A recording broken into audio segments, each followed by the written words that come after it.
60 के दशक की सबसे मशहूर एक्ट्रेस सायरा बानो आज 79 साल की हो चुकी हैं। सायरा की मां नसीम बानो 40 के दशक की एक मशहूर एक्ट्रेस थी जिन्हें हिंदी सिनेमा की पहली फीमेल सुपरस्टार कहा जाता है। जब सायरा 3 साल की हुई तो भारत पाकिस्तान के बंटवारे में पिता पाकिस्तान को चुने। बचपन से ही सायरा बानो सिर्फ 2 ही ख्वाब देखा करती थी।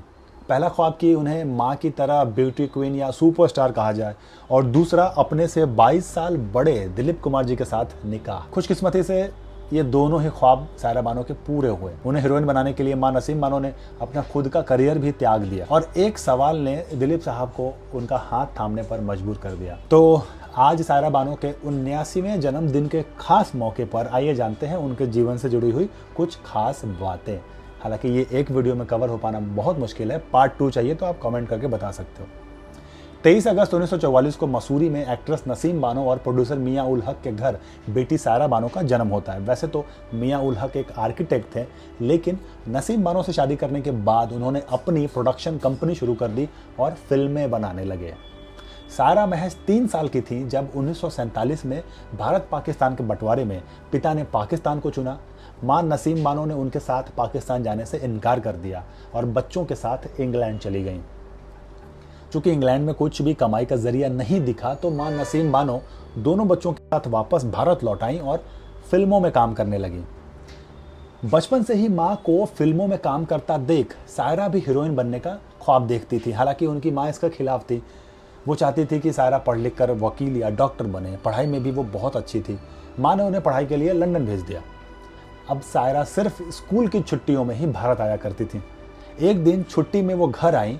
12 साल की सायरा बानो अपनी मां के साथ बैठकर एक फिल्म देख रही थी। महबूब खान के निर्देशन में बनी फिल्म आन, जिस फिल्म के हीरो थे दिलीप कुमार।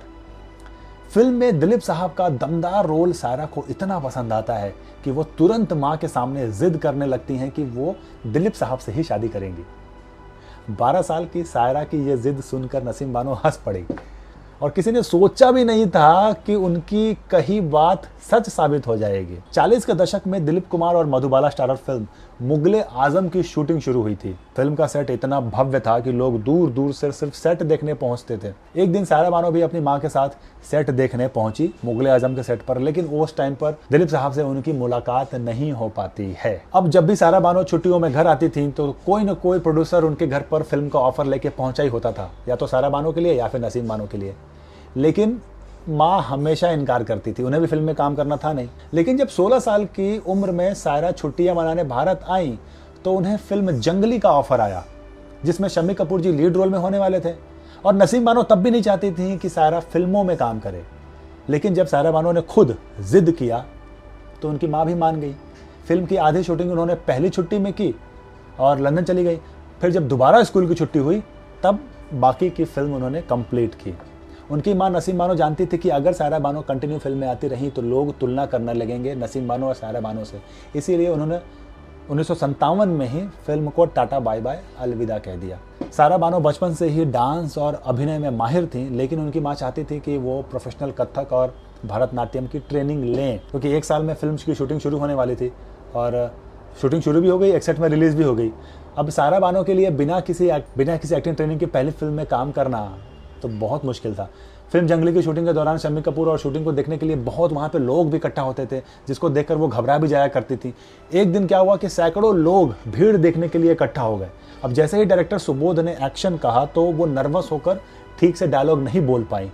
1-2 बार जब सायरा ने सही शॉट नहीं दिया तो शम्मी कपूर का समय बर्बाद होता देख शम्मी कपूर जी गुस्सा हो गए कि तो उन्होंने बोला कि अगर इतनी घबराहट हो रही है तो फिर बुर्का मंगवा देते तुम्हारे लिए, बुर्का पहन के एक्टिंग कर लो। मतलब बहुत ही चिल्लम चोट हुई सेट पर। अब सरेआम डांट पड़ने से सायरा रोने लगी, लेकिन कुछ समय के बाद उन्होंने एक ही टेक में परफेक्ट शॉट दिया और साथ ही उन्होंने ये भी कहा शम्मी कपूर जी से कि मैं जब तक अब अच्छी एक्टिंग ना सीख जाऊं आपके साथ मैं कभी फिल्म में काम नहीं करूंगी। जब फिल्म जंगली की कामयाबी के बाद दोनों की जोड़ी सुपर हिट साबित हुई तो सायरा को शम्मी जी के साथ और भी कई फिल्में ऑफर हुई, लेकिन उन्होंने हर बार ठुकरा दी। फिल्म जंगली की शूटिंग पूरी करने के बाद एक दिन सायरा अपनी मां के साथ अकबर अली रोड गई। वो जिस दुकानदार के पास गई वो जानता था कि नसीम बानो एक एक्ट्रेस हैं और वो दुकानदार दिलीप कुमार साहब का भी बहुत बड़ा फैन था। बातों ही बातों में नसीम बानो ने ये बता दिया कि सायरा की फिल्म अगले महीने ही रिलीज होने वाली है। अब चूंकि दुकानदार भी दिलीप साहब का बहुत बड़ा फैन था तो वो दुख जताते हुए कहा कि अगले महीने तो दिलीप साहब की फिल्म गंगा जमुना रिलीज हो रही है, अब उनकी फिल्म के आगे तो कोई फिल्म टिक ही नहीं पाएगी। ये सुनकर सायरा बानो उदास होकर रोने लगी और माँ से कहने लगी कि अब हमारी फिल्म देखने कोई नहीं आएगा, अब क्या होगा हमारी फिल्म का। लेकिन दोनों ही फिल्में एक हफ्ते के अंतराल में रिलीज हुई। दिलीप कुमार उस समय तो सुपरस्टार थे ही, सायरा बानो उस टाइम पे न्यू कमर थी, लेकिन इसके बावजूद दोनों फिल्मों में कांटे की टक्कर हुई और खुशकिस्मती से दोनों ही फिल्में सुपरहिट साबित हुई। फिल्म जंगली से सायरा को देश भर में पहचान मिल गई। फिल्म के साथ इसके गाने चाहे कोई मुझे जंगली कहे, मैं कश्मीर की कली, अय्या करूँ मैं क्या सूकू सूकू, ये सब तो सुपरहिट साबित हुए। और आगे उन्होंने ब्लफ मास्टर, झुक गया आसमान, आई मिलन की बेला, पूरब पश्चिम, कई सुपरहिट फिल्में दे करके अपना नाम टॉप एक्ट्रेस के बीच में लिखवाया। जब सायरा हिंदी सिनेमा का जाना माना नाम बन गई तो उनकी कई फिल्मों में दिलीप कुमार को भी हीरो चुना जाने लगा, लेकिन दिलीप कुमार साहब हर बार फिल्म ठुकरा देते थे। अब ऐसा क्यों होता था? ऐसा इसलिए क्योंकि दिलीप कुमार के सायरा बानो परिवार के से उनके बहुत ही गहरे रिश्ते थे। उनके घर वालों ने दिलीप साहब से ये कह रखा था कि सायरा को अपनी फिल्मों में मत लेना, जिससे उसका एक्टिंग का भूत उतर जाए। और यही कारण है कि दिलीप कुमार ने अपनी कई फिल्मों में से सायरा बानो को हटवा दिया था, जिसमें एक सुपरहिट फिल्म राम और श्याम भी शामिल है। और सायरा बानो के साथ फिल्म ना करने का एक रीज़न ये भी था कि उम्र में बहुत छोटी लगती थी। अब 63 में आई मिलन की बेला फिल्म में सायरा बानो और उस जमाने के मशहूर एक्टर राजेंद्र कुमार भी नजर आए थे। शूटिंग के समय ज़्यादा लोग समय साथ बिताने लगे और एक दूसरे को पसंद भी करने लगे। अब सायरा उस समय महज 19 साल की थी, अब राजेंद्र कुमार 34 साल के शादीशुदा बाल बच्चे वाले आदमी। अब सायरा बानो सब कुछ जानने के बावजूद भी वो राजेंद्र कुमार के साथ शादी करना चाहती थी।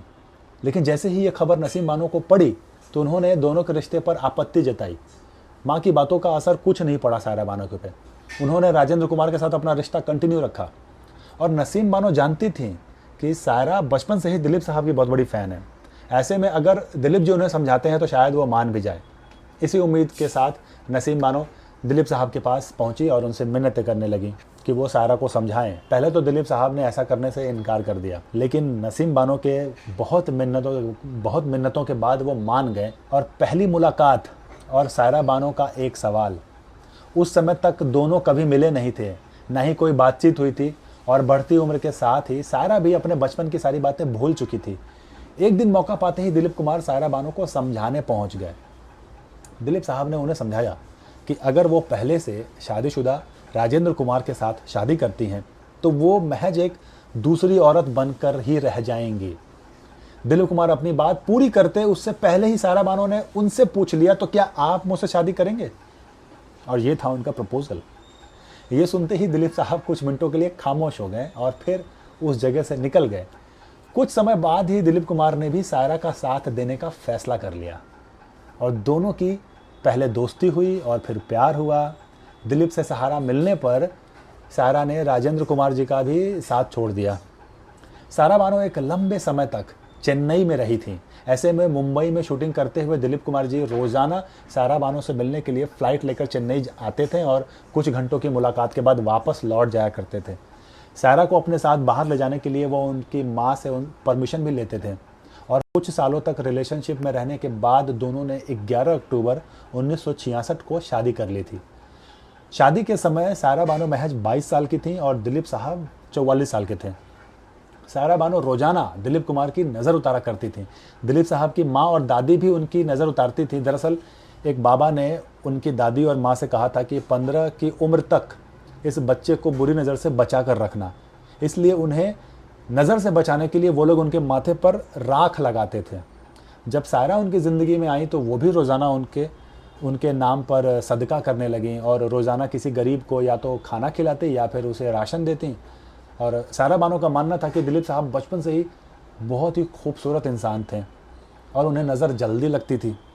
दिलीप कुमार ने उनकी एक ऑटोबायोग्राफी आई थी कि Dilip Kumar the substance and the shadow में बताया था उन्होंने कि 1976 में सायरा माँ बनने वाली थी, लेकिन 8वें महीने में ब्लड प्रेशर बढ़ने की वजह के कारण बच्चे की जान नहीं बच पाई और इस बच्चे को खोकर वो इतने टूट गए कि उन्होंने कभी बच्चा न करने का फैसला कर लिया। दोनों ने इस ऊपर वाले की मर्जी समझकर अपना लिया। अब सायरा बानो से शादी करने के 15 साल के बाद दिलीप कुमार ने 1981 को हैदराबाद की एक सोशल वर्कर अस्मा रहमान से दूसरी शादी कर ली थी। दिलीप कुमार ने उन्हें दूसरी पत्नी का दर्जा दिया था। हालांकि इससे भी सारा बानो और उनके रिश्ते पर बुरा असर नहीं पड़ा। सारा ने उनकी दूसरी पत्नी को भी अपना लिया और कोई शिकायत भी नहीं की। लेकिन करीब 2 साल के बाद दिलीप जी को इस गलती का एहसास होता है और 83 में आसमा रहमान से तलाक लेकर दोबारा वो सायरा बानो के साथ रहने लगते हैं। तो ये थी उनके जीवन से जुड़ी हुई कुछ खबरें। मुझे पता है कि सब कुछ एक वीडियो में समेट पाना मुश्किल है। अब उनके जीवन से जुड़ी ऐसी और भी मज़ेदार बातें हैं जिसको हम अगले वीडियो में डाल सकते हैं। लेकिन अगर आपको इसका पार्ट 2 चाहिए तो आप कमेंट करके मुझे बताएंगे, तो ही फिर इस पर मैं रिसर्च करूँगा। नहीं तो फिर किसी दूसरे कलाकार के साथ अगले वीडियो में मिलते हैं। अगर वीडियो अच्छी लगी हो तो लाइक का बटन ज़रूर हिट कीजिए और हमेशा इस तरह के वीडियो देखने के लिए इस चैनल को सब्सक्राइब भी कर सकते हैं। Thank you so much guys for watching. मिलते हैं अगले वीडियो में, तब तक के लिए बाय।